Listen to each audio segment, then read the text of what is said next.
Eu gosto muito de falar a respeito do tempo verbal quando você consegue dividir, teacher, esse tempo verbal nas suas especificações. Como é que a gente pode colocar isso de uma forma muito simples e muito lógica para a gente que é teacher empreendedor e para a gente que quer ver um resultado ali do entendimento do aluno? É entender que o tempo verbal, a própria nomenclatura dele já traz alguma coisa.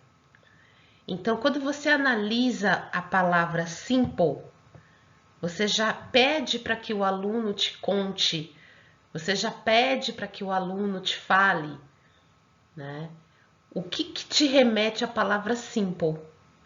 Então, o que a gente tem que entender? Que a palavra simple na nomenclatura equivale a você ter um verbo na frase, porque o tempo é um tempo simples.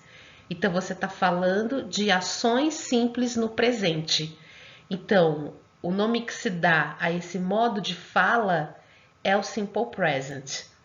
Aqui a gente está fazendo uma aula expositiva, é um pensamento sobre como compartilhar a questão dos advérbios de frequência de uma maneira bastante simples e lógica.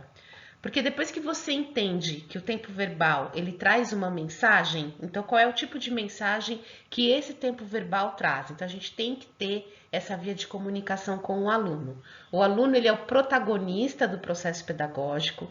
O professor é o agente facilitador para que essa informação chegue através de uma mensagem clara, concisa. Então, esse é o motivo de colocar todos os pingos nos is. Então, quando eu falo sobre tempo verbal, e aí, teacher, pode ser tanto no seu contexto de listening, você está no exercício de listening ali com o aluno. Então, você percebe que naquele contexto de listening, você vai ter, por exemplo, você tem ali a primeira abordagem, que é quais são as primeiras informações que você consegue tirar do listening. Então, por exemplo, você quer falar sobre isso neste tipo de contexto, você consegue permear essa informação de uma forma prática, né? Ou num contexto de reading, ou um contexto de speaking. O que eu tô querendo comentar aqui é da forma para que a gente tenha isso registrado na aula, né? Qual é o tipo de informação que você passa para o aluno de uma maneira escrita para que ele reflita. Então, lembrando aí a relação de protagonismo e de facilitação entre professor e aluno no ambiente digital. Então, o que acontece? Quando você entende junto do seu aluno, né, dessa questão de que o presente do inglês ele trata do que acontece naquela rotina através de frases simples, você já consegue fazer uma conexão com a ideia de simple present. Porque present o aluno conhece, por mais que ele nunca tenha estudado. Então, a gente leva do princípio que o aluno nunca estudou inglês e você quer começar a trabalhar de uma maneira independente através da sua própria metodologia. Então, é um ponto importante, por quê? Porque você constrói um vocabulário efetivo para que o aluno atue de maneira independente dentro desse tempo. Então, qual é a ideia que a gente tem que transmitir para o aluno quando você quer conversar com ele sobre a questão do simple present e os advérbios de frequência? É que isso permeia todos os tempos verbais do inglês. Você já parou para pensar nisso, teacher? Como que você consegue linkar, né? É muito importante essa questão do link, né? Isso tem que ser uma outra aula, isso é objeto de um outro estudo, mas enfim, o que eu quero dizer aqui é que se você consegue demonstrar e o aluno ele consegue perceber, ele consegue captar que a cada tempo verbal que você traz para o inglês, você tem dentro desse sistema um conjunto de palavras que são as palavras-chave, que são aqui no caso do simple present, os advérbios de frequência, o aluno ele consegue ter uma gama de vocabulário para que ele fale de uma maneira cada vez mais fluente dentro daquele tempo. Então aí também já entra uma questão onde eu disse a palavra fluência, isso é válido para um outro bate-papo. né? A gente consegue abrir várias janelas para que a gente possa conversar a respeito do tempo verbal. Mas aqui hoje, o que eu quero trazer, né? Para você elaborar de uma maneira prática com um aluno que não estudou inglês, para quem quer entender isso do zero, né? O que é o Simple Present? É a primeira forma de se comunicar dentro do presente do inglês. Então, por convenção, estudar inglês a partir do presente traz para nós que somos estudiosos dela uma forma mais lógica de se entender como que o processo se dá, como o processo de navegação dentro desses tempos ele se dá. Então, o que acontece?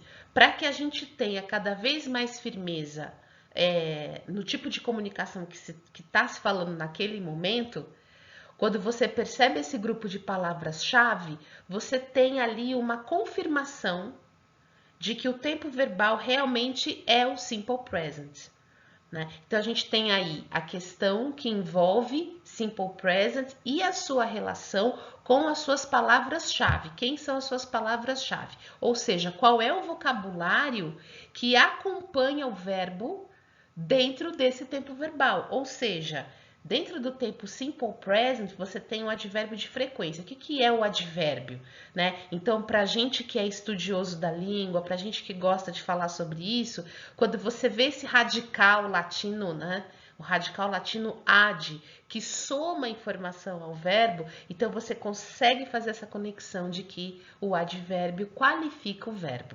Então, o que é o advérbio de frequência? É uma palavra-chave que realça o verbo dentro da construção do simple present, que é o quê? É o primeiro modo de fala que você tem em inglês. Então, é a primeira gama de vocabulário que é um vocabulário mais robusto para quem está querendo buscar uma descrição melhor da sua rotina. Então, qual é a definição de simple present? Para que o simple present serve, né, em inglês? Então, ele vai servir para contar sobre os seus hábitos. Essa é a definição. As verdades, né? A gente tem lá, por exemplo, as definições científicas. Por exemplo, water boils at 100 Celsius. Né? Então, quando você fala de statements, por exemplo, né? Você também vai usar a ideia do simple present, e isso também é pauta para uma outra aula, então, para a gente não ficar muito em detalhe, né?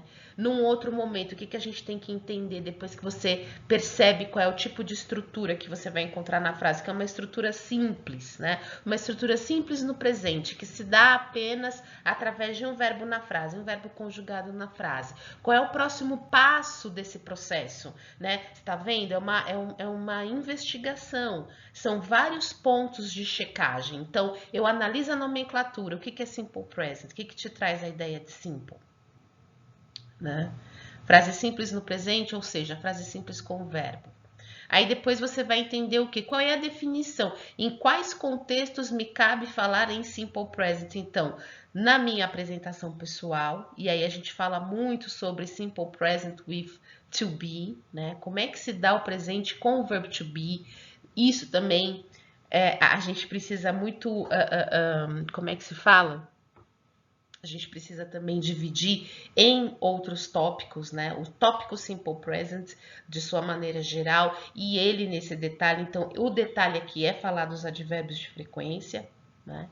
Mas nessa pincelada muito básica, você tem o simple present com o verbo to be e o simple present com os outros verbos. E isso a gente também tem que montar um plano onde, né, nessa apresentação para um aluno que pouco estudou inglês ou que nunca estudou inglês, é muito importante deixar esses passos definidos quando você vai falar a respeito de estrutura, né? Lembrando que o idioma ele é dividido em diversos quesitos aí, falando de listening, de writing, speaking. Então, a composição desses quesitos aí formam a língua.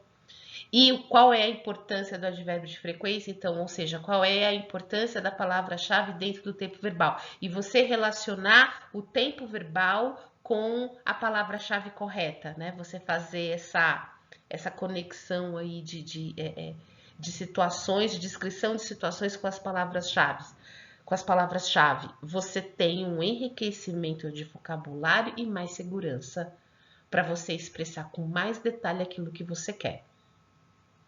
Então, essa é a ideia aqui. Então, no Simple Present, o advérbio de frequência ele vem para dar mais robustez para o verbo, enriquecendo o nosso discurso de rotina. Então, quando eu falo o Simple Present com outros verbos, a gente está falando também da nossa rotina. Ou seja, você tem um verbo to be que é utilizado para situações específicas, os outros verbos eles entram em outro tipo de cenário. Isso a gente já sabe, é uma estrutura, é mais ou menos ali o esboço de como que você operacionaliza esse universo do Simple Present. Então, na questão de advérbio de frequência, o que a gente tem? É a ideia de que desde um hábito que eu cumpra 100% do tempo da minha agenda, o fato de nunca também ter um determinado hábito no meu presente faz disso também algo habitual para mim. Então, é muito importante trabalhar com essa ideia da escala, né? Então, o que a gente tem aqui para comentar no próximo? Exatamente isso aí. Então, eu gosto muito da ideia de como trabalhar essa escala com o aluno, a importância de trazer para o aluno como uma conclusão da sua aula, no momento em que você já tomou todo aquele cuidado de trabalhar com o aluno a questão da conjugação da afirmativa, onde o Rishit levam as regras de conjugação. Então, a gente já sabe que isso é um passo, você explora a afirmativa, interrogativa, negativa. E aí, o que você traz como uma consolidação desse conteúdo programático? A apresentação dos advérbios de frequência. Então, o que a gente pode trabalhar aqui? A leitura, comentar a respeito dos hábitos, conversar com o aluno, trazer a vivência, né? Entender um pouco mais da rotina do aluno, porque aqui é uma maneira de você fazer um talk show. Né? A aula de advérbios de frequência, a gente está comentando dela aqui muito na teoria, qual é a importância e tudo mais, mas a gente tem que também pensar sempre na parte prática.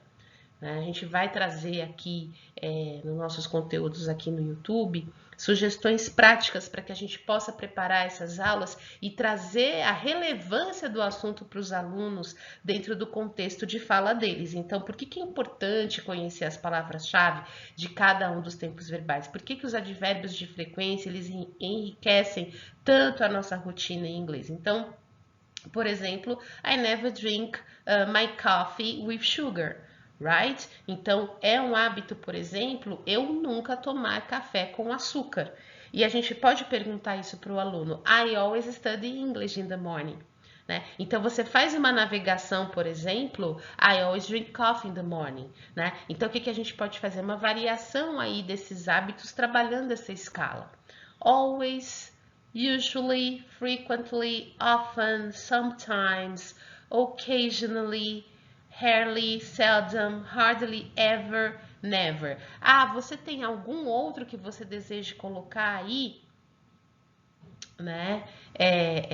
Algum outro advérbio de frequência, teacher? Por favor, acrescente.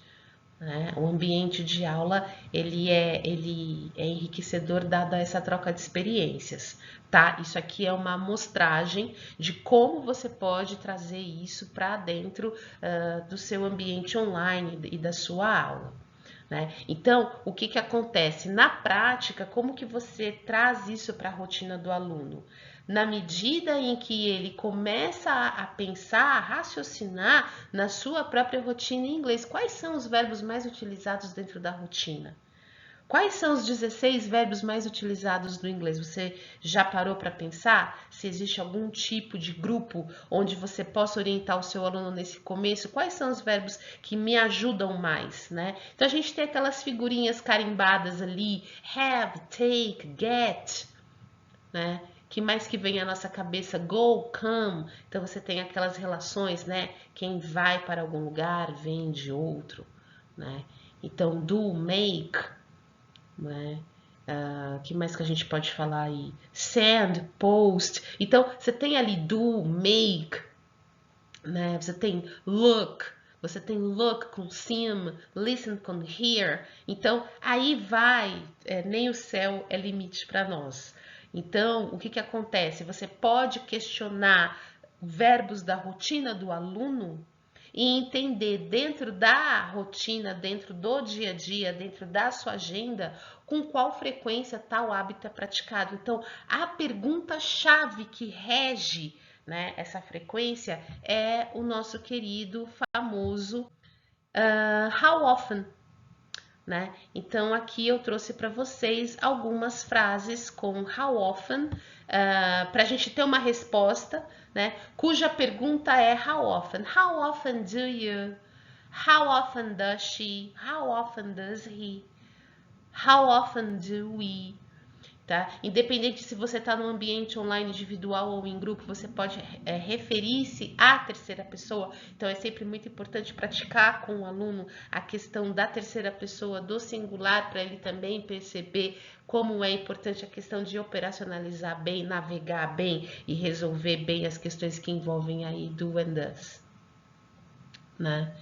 Então, how often? Né? Você tem que fazer com que o aluno pergunte. Criar perguntas é o mecanismo que mais faz com que a gente internalize, memorize e, portanto, consiga ter um raciocínio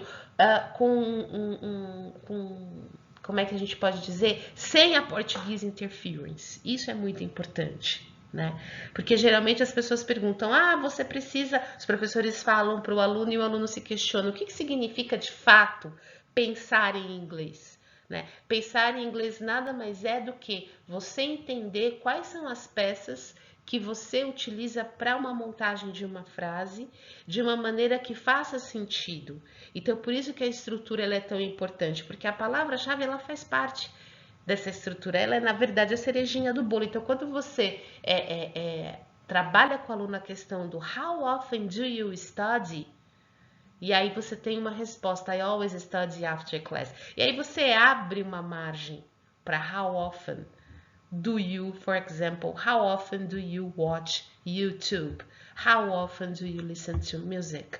How often do you take public transportation? How often do you talk to your best friend? Então, você fazendo essa questão aí do talk show, você faz com que o seu aluno navegue em todas essas listagens aqui. E aí, você pode montar exemplos, você pode montar, como é que se fala? Outras amostras de resposta de acordo com a agenda do aluno, tá? Então, isso é um ponto que você pode trazer para sua aula, teacher, quando você estiver fazendo uma conclusão de Simple Present. Então, desde quando você começou ali a explorar toda a questão que permeia verbo to be, que permeia outros verbos interrogativas e negativas e exercícios e tudo mais, o que você consegue trazer de adverb of frequency como um wrap-up, né? Como uma conclusion. Porque você já vem trazendo de uma maneira nos exercícios de listening, nos exercícios de speaking, em todas as suas modalidades de ação, essas palavras de uma maneira inseridas, mas sem muito enfoque. Né? Então, aí você traz para sua aula aquela questão do agora percebemos o que essas palavras faziam ali e qual a importância delas. Esse conteúdo, ele é muito especial para você, tanto para quem começou a aprender inglês agora, para quem está revendo seus pontos gramaticais de inglês, e depende do momento em que você está. Estudar é sempre bom, rever vocabulário-chave é sempre importante. E para você, teacher, que agora quer preparar suas aulas dentro da sua própria metodologia, eu sou a Rebeca Bezerra, nós somos idealizadores aqui do nosso projeto Shuffle English há mais de 25 anos no ensino de inglês para quem nunca teve contato com o idioma. Nós somos especialistas em aprendizagem acelerada. Essa aqui é uma pequena demonstração da forma como nós pensamos a respeito de determinados assuntos aqui com relação ao ensino de inglês. Já deixa registrado a a inscrição aí no canal, ative as notificações para que você possa sempre aprimorar o seu conteúdo de aula. Deixe seu like, comente, por favor, deixe aí nos comentários qual seria um próximo tema que você gostaria de ver aqui no canal, ou deixe também sua pergunta a respeito de outras questões que envolvam também adverbs of frequency. Desses aqui, qual é o que você mais utiliza nos seus exemplos em sala de aula? Eu acho que é isso. Thank you so very much for today. I see you next class, and that's it. I see you later. Bye bye.